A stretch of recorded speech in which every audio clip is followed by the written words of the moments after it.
আপনারা যারা বিক্রয় পেশায় সেল বাড়াইতে পারতেছেন না তাদের জন্য এই গল্পটি। এক তরমুজ বিক্রেতা বাজারে তরমুজ বিক্রি করতেছিলেন এবং বিক্রয় স্থানে একটা সাইনবোর্ড লাগিয়ে দিয়েছেন, যেখানে লেখা ছিল একটি তরমুজ 30 টাকা, তিনটি তরমুজ 100 টাকা। অর্থাৎ ওইখান দিয়ে এক যুবক যাচ্ছিল, যাওয়ার সময় সে সাইনবোর্ডটা দেখলো এবং সে প্রথম একটি তরমুজ 30 টাকা দিয়ে কিনলো।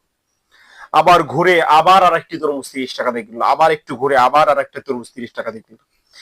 তিনটি তরমুজ 90 টাকা দিয়ে কেনার পরে ওই তরমুজওয়ালাকে ওই যুবক বলতেছে, আপনি তো একজন বোকা মানুষ, এই দেখুন আপনি তিনটি তরমুজ 100 টাকা বিক্রি করবেন, এই সাইনবোর্ড লাগিয়েছেন, অথচ আমি তিনটি তরমুজ 90 টাকা দিয়ে কিনেছি।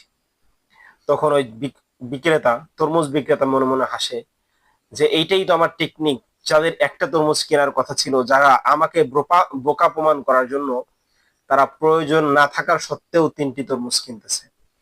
এজন্য আপনার বিক্রয় পেশার জন্য আপনাকে এমন কিছু ফর্মুলা মেনটেন করতে হবে, এমন কিছু অফার সাজাতে হবে, যাতে করে আপনি নিজে সফল হন বাট আপনার ক্ষতি না হয়।